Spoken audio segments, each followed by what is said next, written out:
He won 3 Academy Awards. He was nominated 12 times, more than any other male actor in history. For 4 decades, Jack Nicholson was not just a movie star. He was the movie star. The grin. The eyebrows. The voice that somehow made every line sound like a dare. And then, around 2010, he just stopped. No press tour. No farewell interview. No final curtain call. One of the most celebrated actors who ever lived quietly walked away from the thing that made him famous, and nobody, including the people who worked with him, seemed to know exactly why. At first Hollywood assumed it was a break. Then a long break. Then something else entirely. Over a decade passed. Reporters camped outside his Mulholland Drive home. Former co-stars dropped hints in interviews. His name surfaced occasionally, spotted at a Lakers game, photographed on a lunch run in Beverly Hills, looking older and heavier and somehow entirely unbothered. The story everyone told about Jack Nicholson's disappearance was the story of a man choosing retirement. The comfortable story. The polite story. But the actual story is stranger, sadder, and far more human than that. And once you understand what was really happening inside that house on Mulholland Drive, the disappearance doesn't just make sense, it feels almost inevitable. Let's go back to the beginning. Not the glamorous beginning. The real one. Jack Nicholson was born in 1937 in Neptune, New Jersey. He grew up believing that the woman raising him was his mother and that the woman he thought was his sister was actually his sister. That seems unremarkable until you learn that in 1974, a Time magazine reporter doing a profile on Nicholson discovered that the woman he called his mother was actually his grandmother. And the woman he called his sister was actually his mother. His biological mother, June, had gotten pregnant at 17, unmarried, in 1936. The family constructed an elaborate fiction to protect her reputation, and then kept it going for nearly 4 decades. June died of cancer in 1963. Jack never got to ask her a single question. He found out about it not from family, but from a journalist. That detail is important. Not because it explains everything, but because it tells you something about how Jack Nicholson was wired from the very beginning. His entire foundation, the story of who he was and where he came from, turned out to be a performance. A well-intentioned lie maintained by people who loved him. And he absorbed that. He lived inside constructed realities for the rest of his life, first on screen, eventually off it. His career through the 70s, 80s, and 90s was extraordinary by any standard. One Flew Over the Cuckoo's Nest. Chinatown. The Shining. Terms of Endearment. As good as it gets. He was magnetic precisely because he never seemed to be acting. He seemed to be confessing. Every great Nicholson performance has that quality, the sense that he's showing you something he probably shouldn't. But the personal life was, by most accounts, controlled chaos. 5 children across multiple relationships. A reputation for hard living that was not entirely mythologized. Angelica Huston. Rebecca Broussard. A string of younger women. The tabloids loved him because he never seemed embarrassed by any of it. He played the role of Jack Nicholson, Hollywood hedonist, Lakers courtside fixture, permanent bachelor, with the same commitment he brought to every character. The last major film he made was How Do You Know, released in December 2010. It was a romantic comedy directed by James L. Brooks, who had directed him in Terms of Endearment and As Good as It Gets. It cost over $100 million to make and earned back about $30 million worldwide.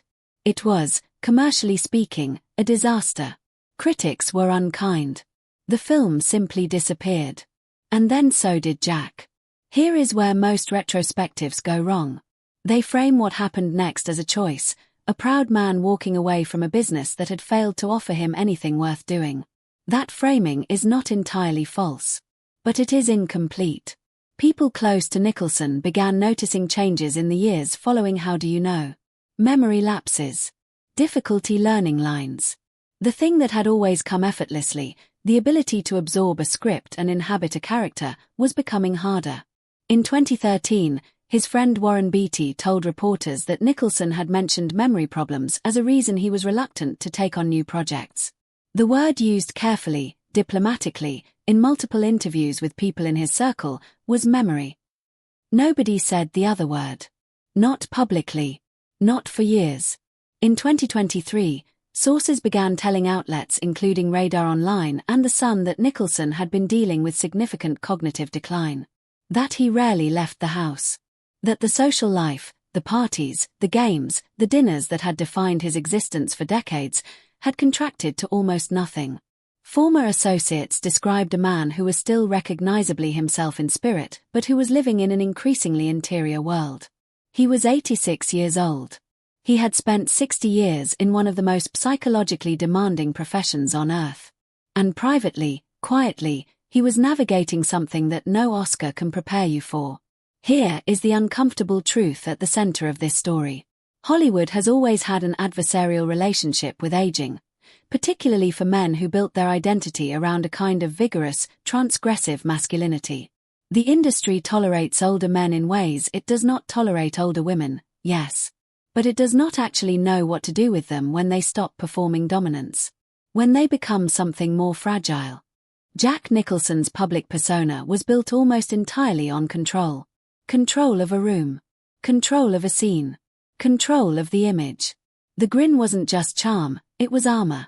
He was always the one who knew more than you, who had seen more than you, who was somehow already 3 steps ahead. That was the persona. That was the product. Cognitive decline does not negotiate with personas. And so he retreated. Not dramatically. Not with a press release. Just gradually, then completely, in the way that real things happen to real people regardless of their filmography.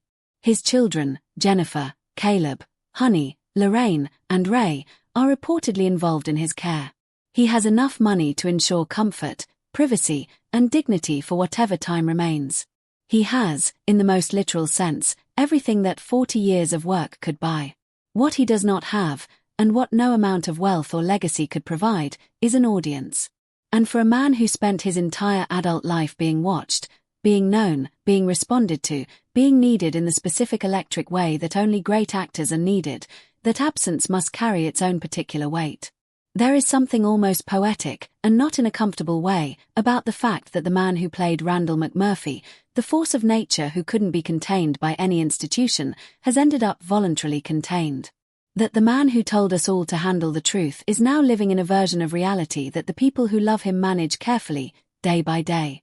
But here is what I keep coming back to. The disappearance is not really a mystery. It never was. We just preferred the mythology. We preferred the story of a man so powerful, so above it all, that he simply decided Hollywood wasn't worth his time anymore. Because that story is clean. It keeps the legend intact.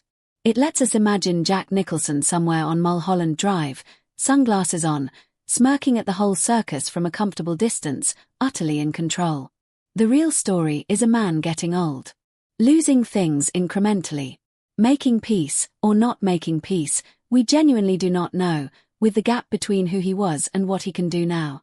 The real story is the same story that millions of families are navigating right now in private homes with no photographers outside. The only difference is the filmography. The only difference is that we watched. He gave us the Joker and Colonel Jessup and Jack Torrance and Bobby Dupere and Jake Gitz. He gave us 50 years of performances that made you feel like you were glimpsing something true. That is not nothing. That is, by any reasonable measure, a life's work of extraordinary substance. But we want more. We always want more.